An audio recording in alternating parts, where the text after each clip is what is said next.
You may be asking yourself, is she wearing a pajama blouse? Yes.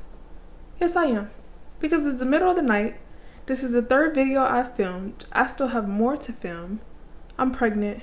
I'm tired. And I'm going to be comfortable. Every video that I accomplish, I get closer and closer to my pajama set. And this is how close we are right now. But December was the first month in a long time that I was able to read a good amount of books, and I want to talk about them. I want to get them out, but I'm gonna be honest with y'all, I just don't have the high energy that I normally do. So this is gonna be one of the most chill videos that you guys get from me, and just hope that I have more energy next time, because I'm really pregnant, y'all. Like, not just play pregnant, like real pregnant.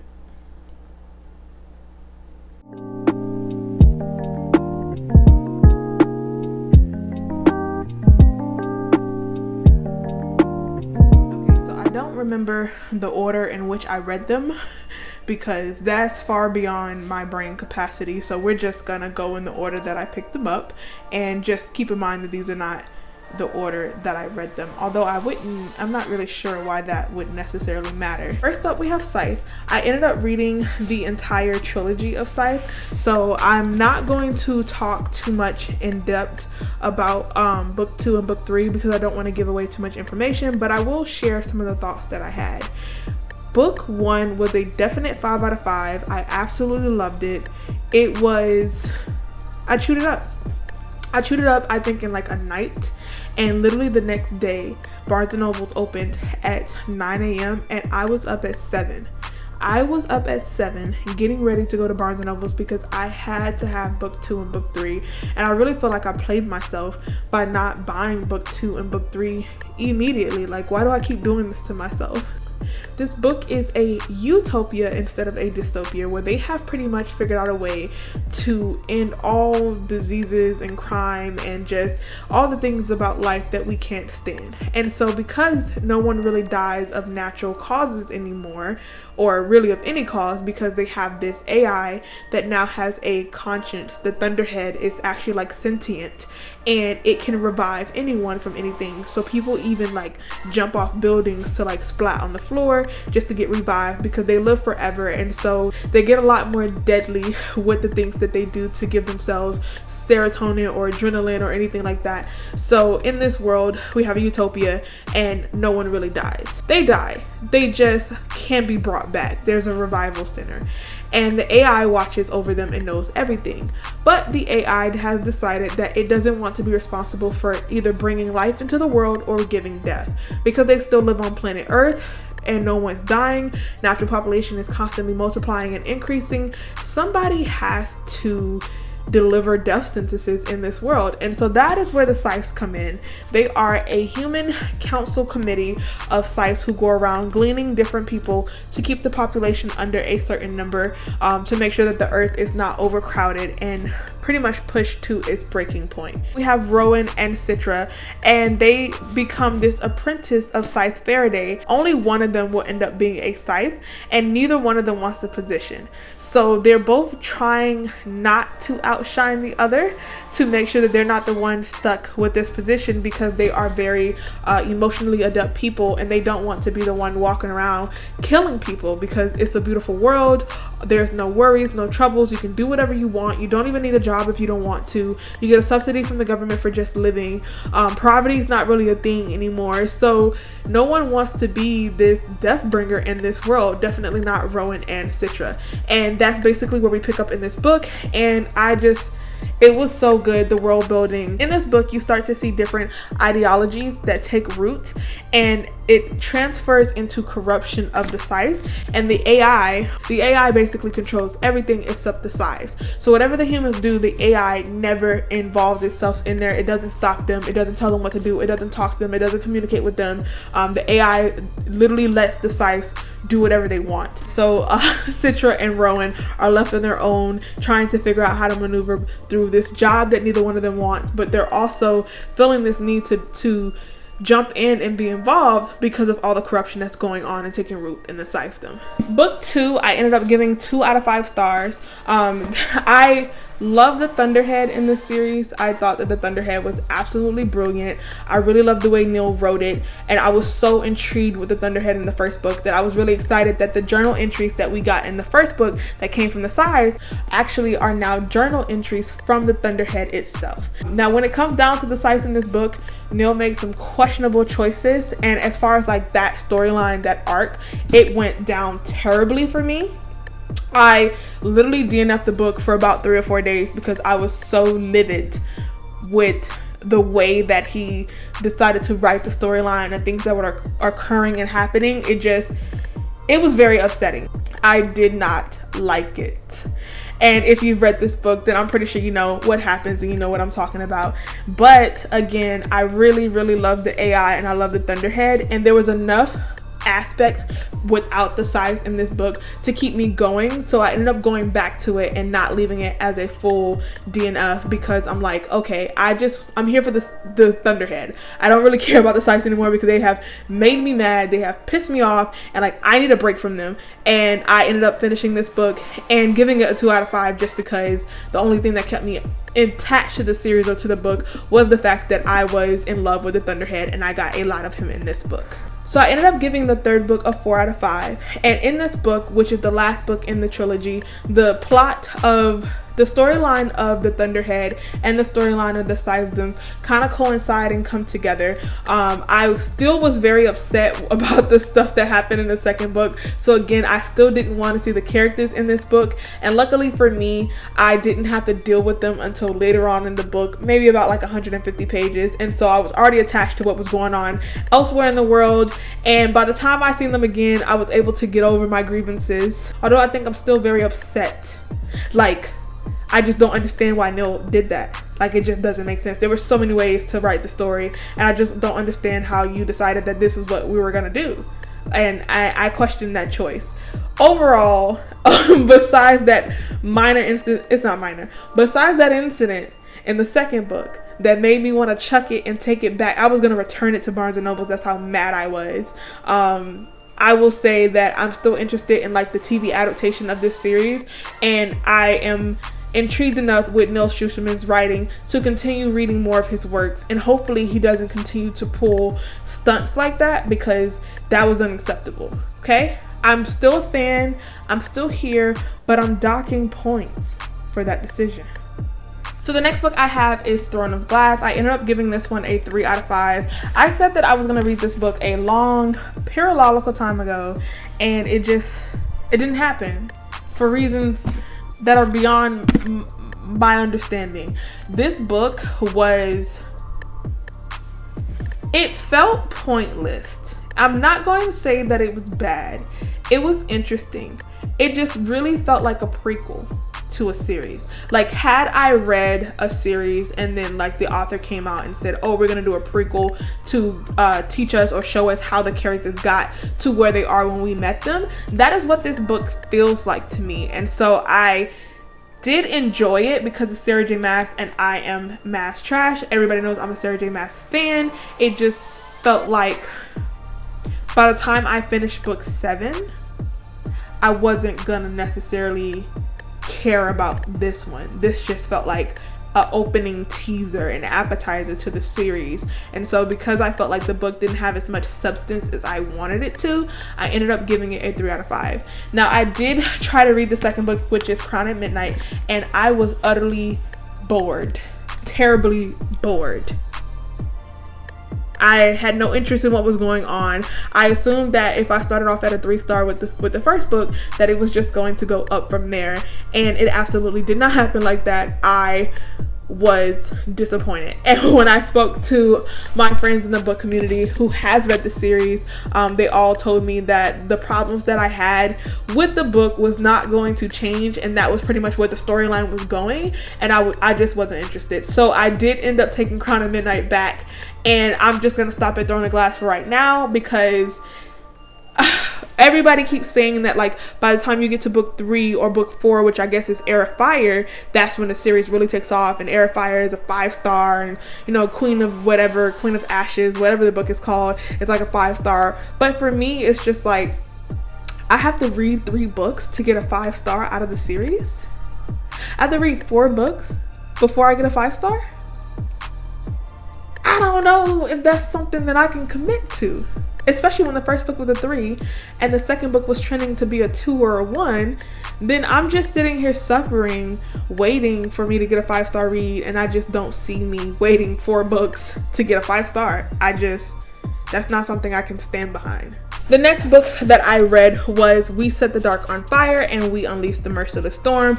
I gave We Set the Dark on Fire 5 stars and We Unleashed the Merciless Storm, I believe I gave it either 4 or 3 stars. I will put it down below because again, pregnancy brain, can't remember what I gave it. As soon as I opened the book, I immediately knew that our author was of Mexican heritage because the representation in this book was just so thorough and so pure, and it was just so culturally appropriate that even me as a non-Mexican woman was really proud of the of the work, I guess, that went into this book. It is a female romance in this book, but throughout the entire duology, that's not the main focus. We have a girl named Dani who was born outside of the empire or kingdom government system that they have, and outside of the walls of this empire is basically low common people who are looked down upon. They kind of live in rural areas and they don't have a lot of money, and it's just not the best way to grow up. So Dani's parents make it possible for her to forge papers and move across the wall and go to the school where they train girls to literally be a wife to a particular guy. Each guy in this society takes 2 wives. One is supposed to be his partner in everything, and she is the political figure in the household and she is his equal. The other one is there to be the homemaker. She bears children. She's the attractive one, the one for sexual attraction. So they are literally trained to be a primera, which is the first primary wife, and a segunda, which is a second wife. And so Dani is basically trying her hardest to absolutely fit in, not have anybody draw her out, but then the rebellion who wants to take down this empire and make it equal for everyone, even those that are stuck on the other side of the wall, they find out her secret and they basically force her to be a secret agent for them. So she's stuck between, do I take this opportunity that was hard earned and hard fought, and I have worked my hardest to be here, to fit in and to be a part of this society? Do I just take this opportunity and ignore everything that's happening back home to my people across the wall? Or do I take part in this rebellion because I believe in what they're trying to fight for, which is equality and justice for absolutely everyone? Now, the female in this book is also on Dani's tail, which her name is Carmen, and Dani and Carmen have this awkward love to hate relationship. And so I really enjoyed not necessarily the romance in this book, but the conflict in Dani and just her road to joining the rebellion, and I just thought that it was really, really good. Now, in the second book, I know that people didn't necessarily love it because Dani and Carmen do not see each other for a bulk of the book. However, the story that I feel like the author is trying to tell is about so much more than the romance. And so I wasn't, me as not a romance lover, I wasn't necessarily upset that I didn't get to see them together as much, because we have so much representation in this book. It is so impactful. We have a character who's crossing the border. It's dangerous. She loses someone along the way. She stays in safe houses and different people who hide her so that she can get to where she's going. So I just thought that the parallels to what Mexicans experience today was just utterly astounding. And if you can be here for the full impact of the story and not just the female romance, I know that it's popular now to pick up a book because, oh, it's female or it's male or it's sapphic, and so that's definitely a page turner, and that's something to get people to pull out their monies and they want to purchase it and they want to buy it. And I know that a lot of people bought these books simply because they were female romance, let me just be the one to tell you that these books are about so much more than Danny and Carmen, and you would just be a fool if you missed the full point of these books. And also, if you are Mexican and you have not read these, you highly, like, you just have to, because here I am gushing about these books and I don't necessarily share in the personal experiences of the characters or the author, and I can feel the representation coming through the book. So the next two books I have were both by Marie Lu. First up, I read Warcross, which I gave 5 stars. It was so cute. The enjoyment was absolutely through the roof, and I did not have high expectations for this book. I knew that it was going to be video game based. We have a character who is a bounty hunter slash hacker. The video game Warcross is basically taking over the world and everybody's on it. It's the new thing. It's bigger than Fortnite basically, and people bet on this game even though it's illegal. So because the government and the police force has a hard time catching absolutely everyone who bets on these games, because there's so many people that they have to get, they'll put out a bounty for lower ranked criminals who, if you catch them, you'll be able to, you know, cash in a reward.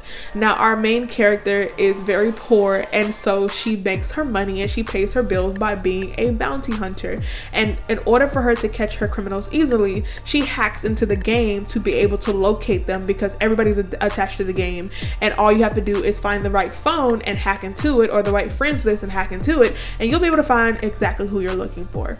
She is on the hunt to catch someone and accidentally glitches herself into the game, and so like she's really nervous now because she doesn't want to be arrested. She's nervous. The whole world knows who she is. She hacked into one of the most secure video games on the freaking planet, and the owner reaches out to her and asks her to come work for him as a job opportunity. He is looking for someone who's hacking into his systems, and he wants the best hacker there is out there. So she enters a competition with other hackers, and they've all been given this assignment to find out who this mysterious hacker is so that he can be stopped. And whoever wins and finds that hacker will receive, I think, like $10 million.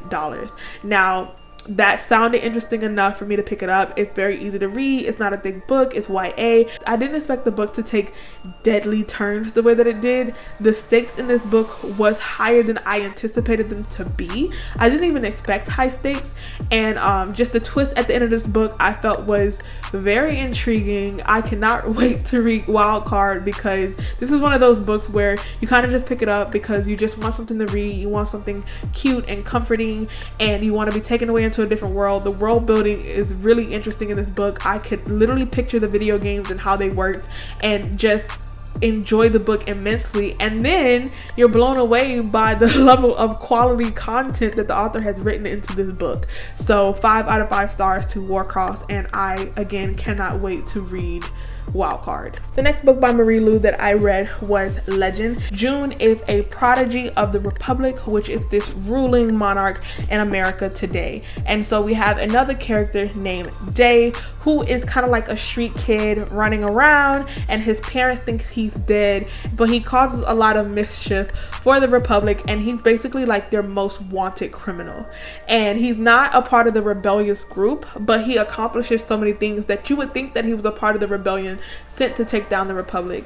Now, June's brother is murdered in this book, and they make Day the #1 suspect. And June, being the prodigy of the Republic and the little sibling of the sergeant who was murdered, gets tasked with going to find Day, hunt him out, and bring him to justice, which is not hard for June to do because she's a really good character. I really enjoyed her. She's very meticulous, very ambitious, very focused, and the more that she learns about Day, the more she questions what the Republic has told her and whether or not they've been honest about the death of her brothers, and it just goes on from there. I've also purchased the next 2 books in these series, so I cannot wait to read them, but I gave this one a 4 out of 5. It gave me old school nostalgic YA vibes, and I just loved it. Like, it was a really good dystopia. The second to the last book that I read in the month of December is going to be Royal Assassin. Now, I enjoyed this book so much more than the first one. It was much faster paced. The stakes were higher.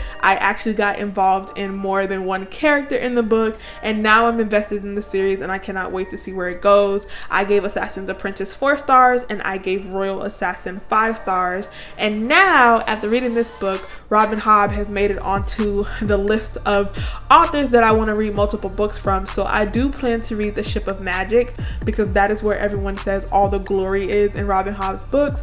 I know the Farseer trilogy I've heard mixed reviews on. Not everybody absolutely loves it, but people stand The Ship of Magic and I cannot wait to get my hands on it. Now, we don't get the illustrated version of the third book of this one until either March or May of this year, so it's going to be a couple of months before I can finally wrap up the Farseer trilogy. But that's okay because they'll be on my mind. I think that I read the last one like 6 months ago, and I recently read this one, and now it's going to be another almost 4 or 5 months before I read the last one. So, you know, consistency. We love to see it. Last book that I read in the month of December was Get a Life, Chloe Brown, which I gave 2 out of 5 stars.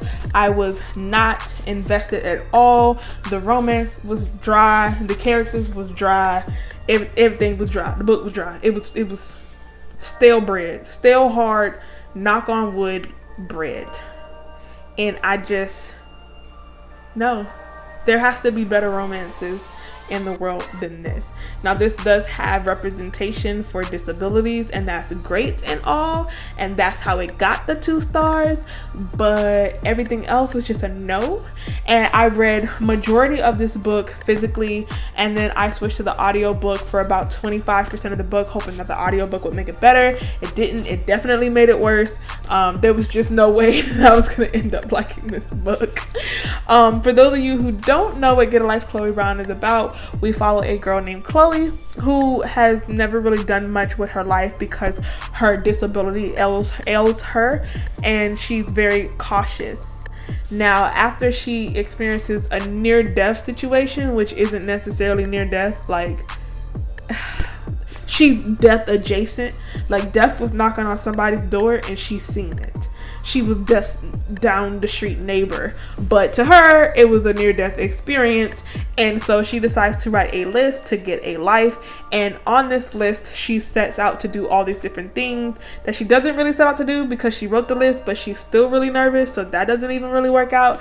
And she meets a guy named Red, and somehow he makes his way onto this list.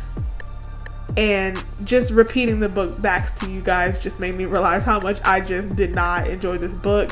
I will be reading Danny this month in January, and hopefully it goes over better. But yeah, those are all the books that I read in the month of January. Did I read those in January? No. Those are all the books that I read in the month of December, and I will see you guys in my next video.